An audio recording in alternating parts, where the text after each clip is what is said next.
We are live. Live from North Alabama. For breaking news, sports talk around. It's Off the Vent with Kelsey.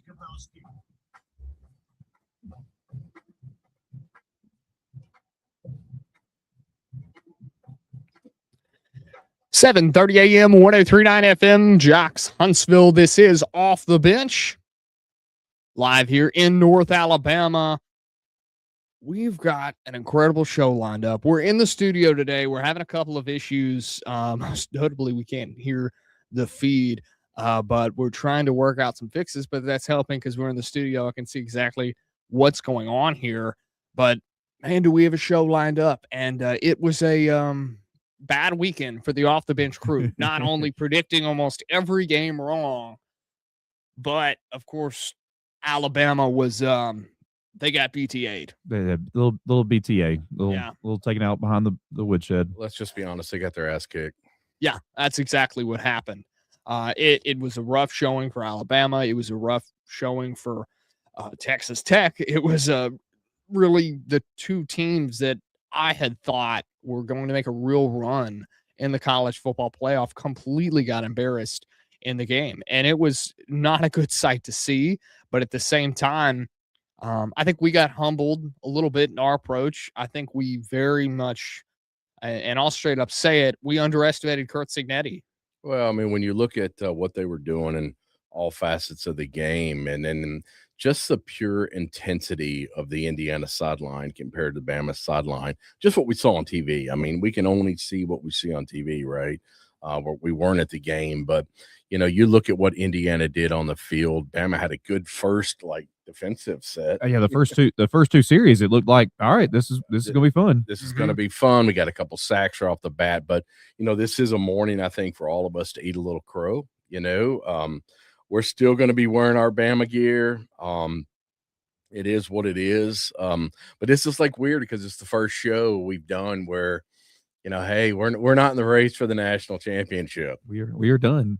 Can we DoorDash crow, does that just show up at the front door and we? I think it's more of a metaphor, Richie. Yeah, if you want to put it that way. But you can, I guess you could essentially do that. But it's for Alabama. I think this is a real wake up call for Kalen DeBoer. I've heard reports of is it time to put DeBoer on the hot seat? No. Are we really looking at this? And I'm going to sit here from an Alabama's fan perspective and sit here, we really have to understand the fact that he's now 1-2 in bowl games. He made it to the national champion, or excuse me, he made it to the SEC championship this year. Mm-hmm. There's some good things that if this was another program, if this was Washington where DeBoer was at, where he'd still be celebrated and really looked at as this horrific run that he's been on these last couple of years. But in Alabama, the comparison, when you have two coaches who have did that and can kind of shrug it off their shoulder before Kalen DeBoer, this is kind of not really mediocre, but this isn't, quote, the standard of Alabama football. There's 128 of the 133 teams right now that would give everything they possibly could to have had the last 2 years Alabama's had. Yeah. Yeah. And Rich, that's what I was sitting there thinking. I was driving down the road yesterday going, we were one of the final six, up into the really final eight. It's just when the games are played. Right. But you sit there and you say 1-2 in the bowl games. We play in the SEC championship. And Richie, I agree with you 100% here. There are so many other teams. There's SEC teams that would love to be in Bama's shoes. Okay. SEC teams that would love to have the quarterback room that we're going to have for next year, depending on the decision on Ty Simpson. But, I woke up the next morning going, man, we just lost that game bad, and looking at all the other social posts out there and everybody dogging Bama. Okay, that's fine, whatever. Okay. But it's an opportunity for Bama to step forward. It's an opportunity for Coach DeBoer to say, you know what, I still got my team together. We still got a strong team going into next year. Let's look at the portal. Let's look at all those things that we have to do to continue the legacy that is Alabama football. I mean, he's got the number 4 recruiting class right now. I mean, obviously anything can change. The portal opens Monday. and there's going to be about 4 bagillion student athletes in the portal come 9:01 a.m. Monday morning. So it's going to be, yeah, we lose some great players. I saw the list yesterday of everybody who played their last game in the Rose Bowl. Bernard, Overton, Proctor, just to name a few. Guys that are going to be first, second round draft picks in April. I don't get it. I mean, all these people that want to fire DeBoer, name the coach that's currently available for any amount of money that the University of Alabama can afford and could go out and get. I think there's only one. Dabo's funny. It's Dabo. Right now, if you're going to go out and get a coach right now, it's Dabo. But and I think he's the most overrated head coach in college football right now. And he won what? He won. Did he win 2 national championships? Natties, multiple ACC championships. Rivaled the absolute Death Star of Alabama. You had Clemson, the family, right, and then you had Alabama, the factory. Right, yeah. That was the whole joke that it was. So to sit here and say Dabo's overrated, I don't know if he's overrated, but I think he's past his prime. Oh yeah, well, his inability. One of the great things about Nick Saban, and I've said this before, is he would complain about a thing, whatever that thing was, and everybody would come out on the media and go, "Oh, look, the old man Nick Saban can't figure it out. He's done." And then all of a sudden, the next year, he would take whatever that thing was that he was complaining about, and he'd crush you with it. And Dabo, for whatever reason, he's allergic to the transfer portal.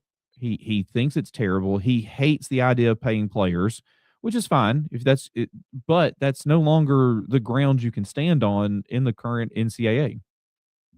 I mean, yeah, I understand it. I mean, the way that he facilitates things is not correct. And he had a bad, he had taken on a transfer last year, and that's been a bad experience. He said he wouldn't do it again. Yeah.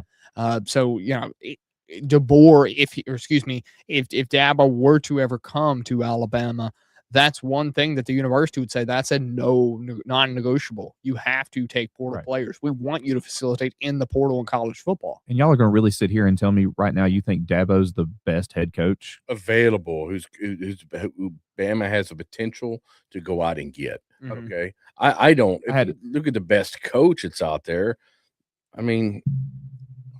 You're good. Sorry about that. You look at Lane. I mean, sure, but is he available? Lane's available for the right price. Oh, everybody's available for the right price. You want to give Lane $100 million. I mean, you could say 5 years, $100 million. Go after Urban Meyer. Go after. I mean, he's younger than Coach. How old is Urban at this point? Give me a second. Urban's got to be in his 50s, maybe 60s. Oh, like he's early 60s. Early 60s, yeah. 63. That's what I'm guessing. I don't know, but for the legacy that is Bama football, and you look at a former player, and you look at the season that Clemson had this year, they had a better back half. I think they won their last 5 games. Okay, Dabo started getting it together, but I think Dabo's the only. When you put the question out there, who's better than DeBoer? I'm not going to say he's better, but he's got more legacy than DeBoer has. 61 is the answer to the question. 61, early 60s. Okay, I mean he's got more life than I'm gonna go blank on his name. The New Michigan head coach, Ty Whittingham. Whittingham. Yeah. Whittingham. He's got more life than him left in college football. But at the same point, would Urban Meyer ever think he's a Florida guy? Would he ever think about coming to Alabama? I don't think that's realistic. I don't think so. And because of the rivalry back and forth and everything. Yeah. I had a family member of mine that will remain nameless said, get Phillip Rivers. He knows offense. Yeah, I mean, I get it. He's an Alabama guy, but he's a high school football coach. He's not ready to be the head coach of the University of Alabama. That is the most prized job in sports. And I'm not saying this as an Alabama fan. Yeah. Okay, you look at LA Dodgers, you look at the New York Yankees, you look at Alabama, you look at not really the Dallas Cowboys anymore because Jerry Jones has kind of screwed that over. But there are certain jobs within sports that you don't decline. Right. Mama called. Alabama, is it some criteria is a part of that? And I, yeah, you can argue, Kentucky basketball, Duke basketball, North Carolina basketball. those big name programs that have stood the test of time. I mean, you're correct. The two greatest head coaches to ever walk a college football sideline. Coach at the University of Alabama. And that's where their legacies were made. Yeah. I mean, talk about Bear and his time in Kentucky.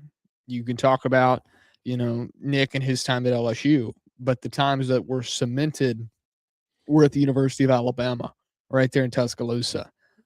So, but there comes to a point is now you mentioned Kentucky. That might be a declinable job. I think we saw that last cycle with when they hired Pope, because they had offered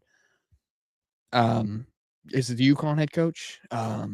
Yeah, I'm gonna go blank on his name. Yeah, the guy that likes to, that guy. Yeah, but it's But let's see Crow a little bit second, Kels. How many people declined the Bama job?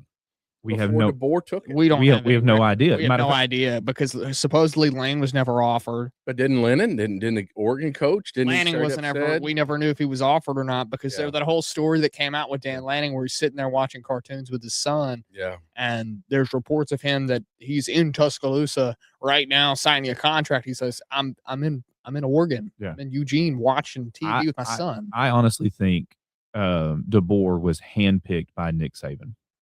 Well, I mean, that perfectly reasonable. He was just in the national championship with this team. I think they made one phone call. They said, "Hey, Nick wants to talk to you." He talked to Nick, and the rest, as they would say, is history. I mean, say what you want. The dude's won more games in 2 seasons than Nick Saban won in his first 2 seasons. He's got the number 4 recruiting class coming in. Yes, did we just get our absolute butts handed to us by the new standard of college football, Indiana? Absolutely. I would still put more money today on Alabama being back in the top 12 next year than I would Indiana being in the top 12 next year. Mendoza is going to leave. Half of that defensive line is gone to the NFL.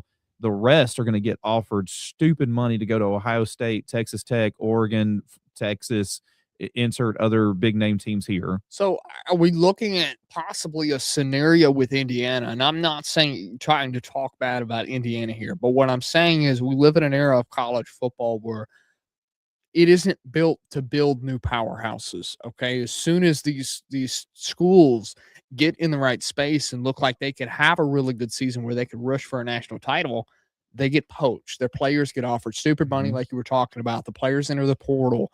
Okay. Signetti likely offered 2 bigger jobs with more money. Okay. Are we at a scenario in college football right now that Indiana was just looked over, and the coaches around the country in the 80s didn't realize how good of players that Indiana actually has? They didn't realize how good Signetti was as a coach in this era of college football. So we're just looking at a scenario where people just looked a little too late, and we could get that repercussion through the portal this year and seeing how Indiana has reacted next year. I'll give you a simple question. I want your true, honest opinion. Indiana 2026 season is more like Alabama 2016 or more like LSU 2021? That'd be 2019. 2019, excuse me. 2019 LSU. They hit first reaction, Kels. What is it? Okay, they're more like Alabama. Really? No, I'd say Okay, I mean, here's how looking back at the NFL talent on LSU, you've got Burrow. Okay, there's your Fernando Mendoza, Heisman winners, right? Okay. Yep. You had wide receivers. You had Jamar Chase. You had T. Higgins. You had Justin Jefferson. There was 3 NFL talent wide receivers on that team. Okay. I can name one that I know of. That will get drafted on Indiana, and that's Omar Cooper. Right. Defensive side, I get they have a great defense. I mean, they should have NFL talent guys in that defense.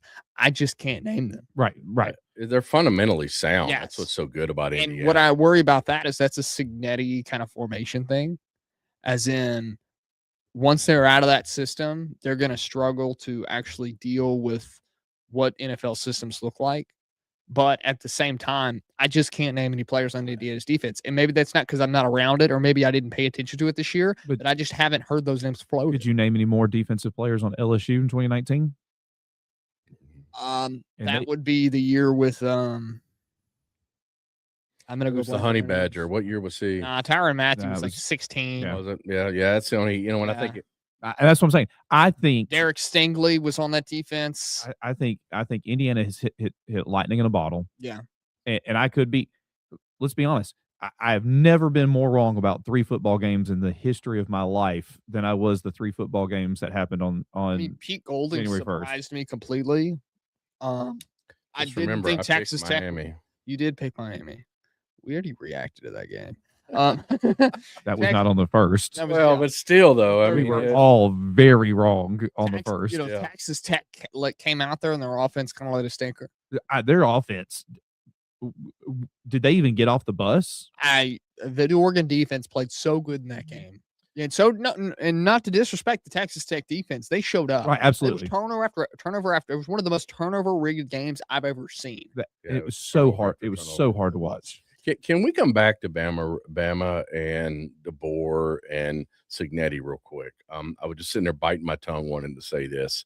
You know, I know when he said that Signetti's defense is so fundamentally sound, man. They didn't give up silly things, right? Okay. But is it that they were so fundamentally sound against Bama, or was it our offensive coordinator couldn't call a play to save his freaking life? I think it snowballed so quick with us not with the so many 3 and outs. Yeah. Giving them a short field, and I do not blame DeBoer for going for it on 4th Oh, that and was 1. stupid. It was just a stupid play call. I absolutely 100% agree with going for it there. Just run the damn ball. put Caden Proctor in there, hand him the daggone ball, get the Yeah. yard, and move on. Yeah. Yard, 1 yard for all that And trickery. I have always said, watching college football, if you can't get 1 yard, you don't deserve to win the game. Yeah. Well, I mean, why are we lining up for a fake punt that spirals into a? Actually, we're just going to put who was actually in the A backfield. wasted timeout. It was a wildcat Yeah. essentially. Yep. Okay, you wasted timeout. Indiana had called a timeout, but You'd have been better off actually. you essentially failed to go for it 3 times. You made Signetti right there look like a genius. You made Signetti look like Nick Saban. Yeah. You would have been 'Cause better he's off. sitting over on that sideline, not impressed. Okay. Later in the game, what are the announcers doing? They're trying to catch a smile on Signetti. What did they Yeah. used to do to Saban? The exact same thing. Try to get a smile Yeah. on him. They're they're- giving him the Saban treatment. Well, and he's- Alabama made that happen. And we'll talk about this in a little bit. He is a Sabanite. We do have to take a break here. 7:30 a.m. 103.9 FM. Jocks Huntsville. This is Off the Bench. We'll be right back.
7:30 a.m., 1039 FM, Jocks Huntsville. This is Off the Bench.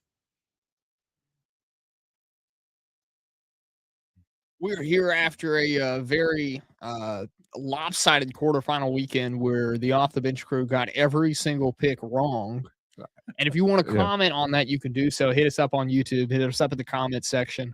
You could, if you're on the radio, you can check out YouTube as well, and hit us up. We'll answer your questions right here. But this was a very, very surprising weekend of what did happen in college football, and it was very entertaining to say the least. But it was also a very, very surprising, very turnover rigid weekend. Very really because of one game, but it turns out that Indiana, and I'll be the first one to say it, is a lot better of a team than I thought they were. And I had said proven this. We'd kicked proven this in rankings all over the show on Thursday morning. And it, Signetti had that team in the right form. It looked like, and I had a buddy text me and say this, it looked like it was an Alabama Nick Saban coach team that Signetti had put together. Go ahead. I mean, I was just going to say we were talking about the 4th and 1 and how much of a debacle that was, but Signetti looked angry. He looked mad. I expected, even if Indiana was that good, to come in overconfident, and Alabama came out there in those first 2 series. The defense looked fired up, ready to go. The offense on the first series, not so much. The second series started moving down the field, and I was like, hey, here we go. And it just melted. The sun came out in Southern California and melted Alabama's hopes away. Yeah, really the field conditions, that was a big deal going into the game. I mean, even game day that morning, they're out there, it's pouring down rain. We were complaining that they took the tarp off the field too soon. But you think about when the game changed with Bama and Indiana, is, in my opinion, is when Indiana started running the football. Okay. Mm-hmm. Bama did not have an answer to that because when they were passing, Bama was sitting back in their zone. They were switching up. They were going man. They were throwing the blitz with the linebackers. That was the first 2 series. But once Signetti said, watch this, and started doing some draw plays, started running through the 6 hole and really finding holes in that Bama zone with those linebackers, they were running up the middle and getting those chunk plays, those 10, 15, 20-yard runs. It seems like Bama's defense just didn't respond. And when they did try to bring up the defensive backs, what did Signetti do? What did Mendoza do? They just threw over the top.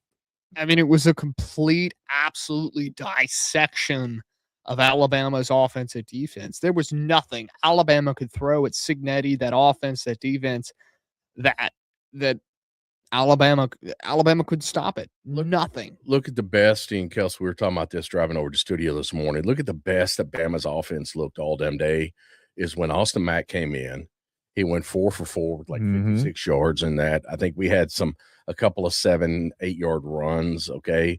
And it was like that change from going from Ty Simpson to Austin Mack. And then when Austin Mack gets down to the 20, what did he do? He just kind of was like, oh, man, he panicked a little bit. And all of a sudden we had to settle for the dang field goal. And to me, with Austin Mack, the biggest problem there was, he didn't come in earlier. And at no point in time during the season did we go, hey, like especially the first Oklahoma game. Yeah. Ty looked all kinds of rattled. Give him what's the problem with giving him a 2 series to break, to go clear his head, to go look at the iPad, to go talk to the coordinator and figure out what in the world's going on, while the other guy gets a chance to go out there and throw the ball around for a minute. And then when you have this series, when Nick did it with Tua, that was at halftime. He knew he had to make a change. This was like, maybe Ty got hurt officially, and they finally figured out, hey, Broken rib, he can't throw the ball, versus we need to make a change. Yeah, but if you think about, you're talking about the first game against Oklahoma, Ty Simpson at that point going into that game Man, he was the Heisman candidate, leading Heisman candidate. You're not going to pull that guy in the Oklahoma game. When he looked fuzzy like that, when his eyes, like, I'm surprised they didn't pull him for concussion protocol in that game and uh, check him. I mean, he looked flustered. Yeah, it was a rough game for Alabama, Ty Simpson, the whole crew over there. And it was essentially a letdown. And the conversation now that's trending and Tarrant taking over the whole situation is Alabama shouldn't have been in the playoffs to begin with. And that's the whole thing that's trending and trying to take over the narrative. 7:30 a.m., 139 FM, Jocks Huntsville. This is the Off the Bench College Football Show. We'll be right back.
Possibly the biggest shocker over the weekend was the Georgia loss to Ole Miss in a game that I thought was going to go relatively the same way as it did the first time around, with the subtraction of Lane Kiffin on the coaching staff at Ole Miss. Pops, I know you had a completely different view on this game. Well, I mean, I thought that Georgia's defense had taken like 50 steps forward, right? I don't think it was a complete different view. I thought that Georgia was going to win the ball game. I thought they were going to win it hands down. You saw what Georgia's defense did to Alabama's offense in the SEC championship after Bama had seemed to get their mojo back. But I thought Georgia's defense had matured so much that they were just going to, all right, we got Ole Miss, let's just play them. And that looked like that way the first half. I mean, they Absolutely. get that turnover, they get that scoop six, and I thought, man, okay, Georgia's defense is going to start flexing. But obviously, Ole Miss's offense and that quarterback that they've got had a different idea. The two happiest people when of the new year was Kirk Cignetti's contract had a good faith clause in it. He went from $1.8 million a year to guaranteed top 3. He jumped to 11.6. That's a good problem to have. The second happiest person was also the happiest person in the state of Louisiana, which was Lane Kiffin, who got an additional $500,000 and got to sit at the house and watch his former team beat Georgia. I think there's possibly some real beef between Pete Golding and Lane Kiffin. Oh, absolutely. I mean, Pete Golding is kind of pulling out these just little tidbits, like they won't wear the powder blues because the powder blues were Lane's jerseys. Lane loved those jerseys. Yeah. Those helmets looked sweet, though. They did look sweet. I think they've worn the black cleats at least one of the last couple of games because Lane hated the black cleats. There's just small things that Pete Golding is sprinkling in there to show off. Now, the whole kicker between this game is now that Ole Miss moves on, the whole scenario comes into plays is what's going to happen with his coaching staff. Charlie Weiss, he's supposed to go to LSU. Yep. A lot of this coaching staff is supposed to go to LSU and was supposed to be following this game. So now we're looking at a situation where they could be playing in the semifinals of the college football playoff without the regular coaching staff. And you're going to have interims jump up. You're going to have grad assistants jump up. This is kind of going to be, like I said the other day, a even more band-aided coaching staff. You and know Pete what I gotta say Golding about that? Pete Golding, I think, has showed us that he is ready for this Ole Miss opportunity. I mean, he just won a playoff game. Wah. That's kind of it's like Crimea River, okay? They put themselves in that situation, and as Bama fans, we see it every year, man. We played one of our national championships without Kiffin on the sideline because the drama that man likes to create. So what? And I get it. It's more the transfer portal piece that LSU's concerned with. But here you got a team that's never played at this level and has the opportunity to go into the national championship football game that's going to be without key components of its coaching staff. None of these four have ever played at this level, Yep. except for Miami, and that was 25 years ago. I mean, you could look at this and say that does it really count? It's a completely different staff. Well, these Completely coaches member everywhere. Cristobal hadn't been. Well, Cristobal has been here with Yeah. Oregon. Yeah. But these coaches have been in the national game. They've been in it. They were all part of the Alabama, Nick with Saban Alabama. coaching Yeah, carousel. agreed. Yes, So they were. know what to expect when they but- walk into the semifinals The and then the only- national championship. The only guy that's ever been a head guy leading into this to a national championship would be Mario Cristobal when he was at Oregon. Right. So is there inexperience with this? Maybe. But as you're right, Pops, I mean, you're saying that, yeah, every one of these guys have been to the national championship as a part of Alabama's staff. They know what it's like to have to get credentials to be down on the field. They know it's not like this is any of their first rodeos. They've all been there. All the media stuff Yep. is and I think that's possibly what could trip up Ole Miss. Well, I mean, a lot of instability on this Ole Miss. I mean, you have guys that are already hitting the portal at Ole Miss, but they're sticking around. Yeah. I mean, Austin Simmons one of those names, right? He's backup quarterback. Backup quarterback now because he was a starter at the beginning of the season until Trinidad Chambliss took over. By the way, what a fumble by Michigan. He played how far away from the University of Michigan? And they decided to give $100 million or 100, however much. They decided to give $6 million to a freshman quarterback. Yeah. And Trinidad Chambliss was right down the road. But, I mean, here's the thing. I mean, this is for Ole Miss. You are about to play in the most important game within your program's history, and you aren't going to have a complete staff. Oh, absolutely. Yeah. This could be the biggest what if in college football history because of what Lane Kiffin did. And does that, like you said, Pete Golding sprinkling in these little things like we're not going to wear the powder blues, we're wearing black cleats.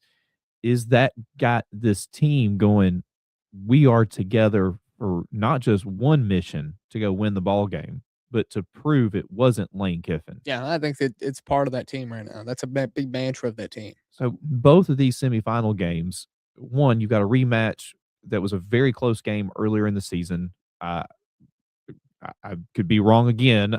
I think Indiana is a very superior team than Oregon. Oregon looked, that was just a sloppy game against Texas Tech. Both teams were sloppy. This Miami defense versus Ole Miss's offense is going to be a fun thing to watch. Well, let's look at what Vegas has got right now. I think, Indiana's obviously the obvious pick. I forget what the odds are right now, but I do know that Ole Miss is the least favored to win. Then it's Miami, and then it's Oregon, then it's Indiana. Yeah, right now it opened at Miami minus 3.5 and Indiana minus 4, which I'm shocked by that. I think Indiana's. From what I saw with Kurt Cignetti, and maybe this is just an ill-prepared Alabama team, which it was. I think this was a very ill-prepared Alabama team. I think DeBoer did a terrible job preparing those guys for this game against Cignetti. Yeah. I think that's a very valid point to make. But I think we're also taking for granted actually how good Indiana is. I think it's the exact opposite of what I told you with the Miami. Mm-hmm. I thought Miami would come out with a 1-2 punch. And then it would be, hey, does Ohio State fight back? And they finally kind of did, but it never felt like Ohio State really had all the momentum and was headed towards taking the lead in that game. Indiana came out that first 2 series, they were both trying to fill each other out, and then Indiana hits you with the 1-2 punch, and it was like Alabama decided, all right, time for us to go home. I think you also have to, back to Alabama, I think you have to look at the standpoint of two with Coach Kalen DeBoer. He's now 0-6 when trailing at halftime. Yeah. That's not good. There is a lot of things in this Alabama staff that needs to be fixed. A lot of things. 0-6. Preparation. Down 17-0. We weren't. And, it was 17-17. Oh, that's right. That's right. I'd sit there and think about that. You're touchdown, right. Field goal, picked by Xavier Brown. Yeah. Yep. There's a lot of things that Alabama has to go through and fix on their. And I hate to say this, y'all two called them Jekyll and Hyde. I think it came down to the quarterback. I think college football has turned into. We were talking about the transfer portal, and Indiana's going to go and have to get a kid out of the transfer portal. Maybe even somebody like Georgia has to now. And if you don't hit on these quarterbacks, your season's done. You've got to have the guy running the show on the field with the helmet on, and he has to have it. So Ty got so into his own head. And I honestly, is there an argument to be made that if Ty Simpson does go pro, which is really a 50-50 up in the air right now, with that, especially with that rib injury he has now, he doesn't. If he does though, should Alabama go get another quarterback out of the portal? No, I think we've got it. I think we've got a good quarterback room. I would be fine with Ty hitting the transfer portal with the opportunity. 2 in your 26 class. But yeah, I get it. You have Jet Thamalia, and you have another guy that's going to slip my name right now. Or his name's going to slip my head right now. But you value experience. I mean, we saw what Ole Miss did this year with Trinidad Chambliss. Okay, these guys that sit behind Ty Simpson don't have experience. Ty Simpson sat around for years. Austin Mack, I get it. He was with Washington with DeBoer, and he's been at Bama for 2 years now. Mhm. Okay. And then you have Keelan. This is his first year there. And then you got the 2 freshmen coming in. Austin Mack's your most experienced player. Yeah. We were impressed with Austin Mack for about the first 2 minutes Yeah. of the Rose Bowl. And then everything went downhill again. Well, It really never went uphill, but can you really throw a kid in the middle of the third quarter down by a bagillion and at the Rose Bowl and expect him to just come out? I mean, look at what no, but you the expect golden child, yeah. Archie Manning, down there in little old Texas playing at the tiny little university. He looked terrible for the first 4 weeks. And then all of a sudden in that he did great last year when you slotted at him 3/4 of the way through the season when he was playing he was playing top tier SEC competition. But I get it. Rose Bowl, completely different situation. You're at the granddad, you have them all, and you slide in a kid to play quarterback. You've got to get kids experience. And what makes me so nervous with this is we've got Keelan Russell sitting back there. Does he have the patience that Ty Simpson has before he hits the portal? Because if you think about this, right, let's say Ty Simpson comes back. Okay, I'm just going to say it's our day 1 starter. Next year's Ty Simpson. Okay, he's already proven that he can win football games. You're going to base your starter on experience.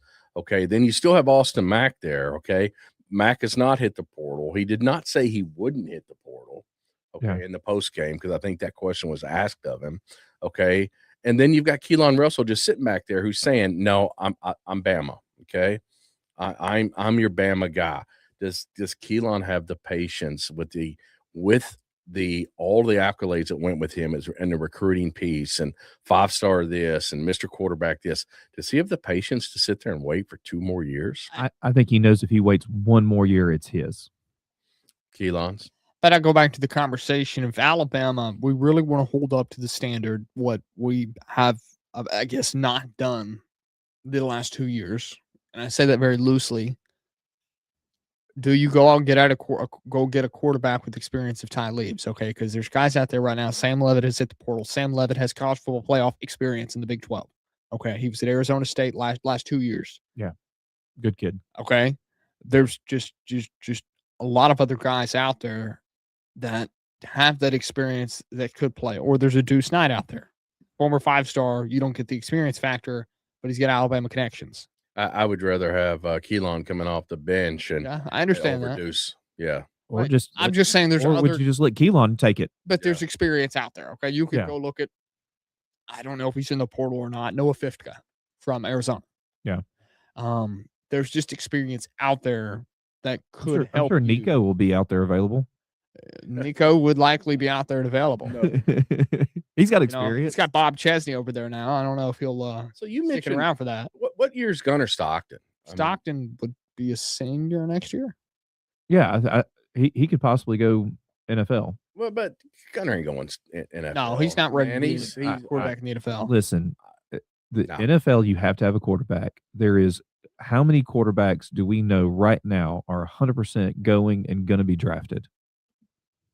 Mendoza. Yeah. And I will sit here and hold my breath until you name somebody else. Well, why not? Why not dip your foot in it? Your Ty's going to dip his foot in there. I mean, Fernando Mendoza, and then who's behind him? Yeah. Carson Beck. Oh, Beck's there. Beck will be there. Beck's probably your second quarterback taken right now that we could name. Because, I mean, right now it looks like the Giants will have the first pick. Here, we're going to get into NFL for a second. And they've got Dart that they just drafted, last season, who looked really good, earlier in the year when he was healthy and they had, some other players there. But they got the kid from the running back from Arizona that got hurt real bad.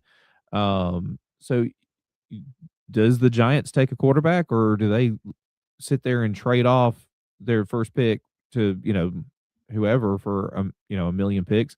The Titans could have the second pick. They just took Ward last year. Are they going to, take a quarterback? We do have to take a quick break here, but real quick, I do want to make this point. If you go back to like I was talking about with quarterbacks, okay, if Alabama wanted to go and make that move, Austin Simmons is out there, Rocco Becht, there's Tate Rodemaker, North Texas, Yeah. Eli Holston.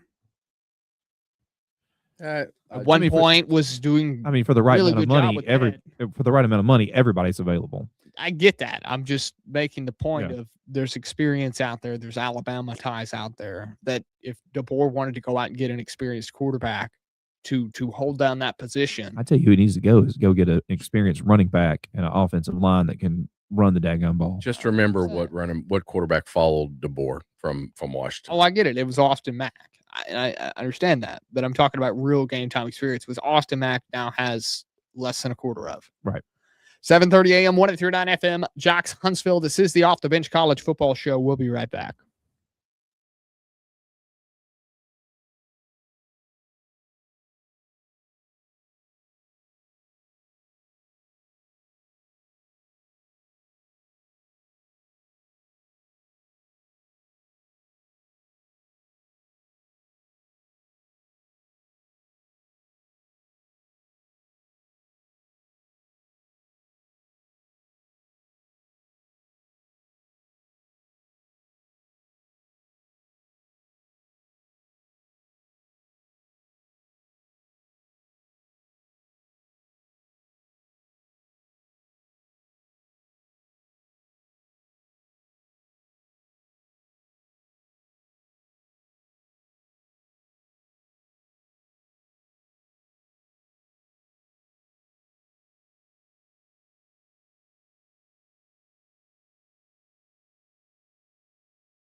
7:30 a.m. 103.9 FM, Jocks Huntsville. This is the Off the Bench College Football Show.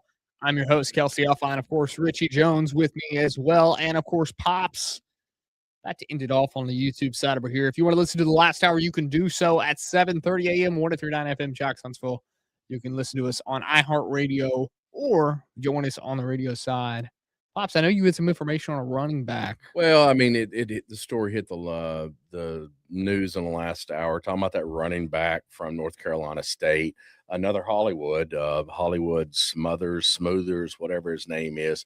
He was set to make 2 visits with this portal piece. The 2 visits were to Florida State and to Tuscaloosa, and he's canceled the Florida State visit. Ooh. This is the dude that led the ACC in rushing, okay, with 85 yards a game. I mean, I don't know, but I'll take that. You know, he's a redshirt sophomore. He's rushed for over 1,500 yards and 12 touchdowns in the last 2 seasons while in Raleigh. Kind of reminds me a little bit of remember Jamar Gibbs when he transferred into Bama? Mhm. Gibbs, yeah. Yeah, kind of about the same size running back, kind of that dual threat piece with catching the ball to the backfield. But, you know, he was averaging 5.9 yards a carry and 85.4 yards a rushing game, leading the ACC in rushing. We'll need an offensive line to block for him. That's 100% right. I mean, Alabama, the truth is that you do need to refresh that running back core. You need to refresh the offensive line. I mean, you are going to lose Parker Brailsford. You're going to lose Proctor over there. So Alabama definitely in some need of help over there on the offensive side. And of course, we're going to see some refreshes on defense, but we're right in that portal kind of frame right now. 7:30 a.m. 103.9 FM, Jocks Huntsville. Don't forget to hit like and subscribe.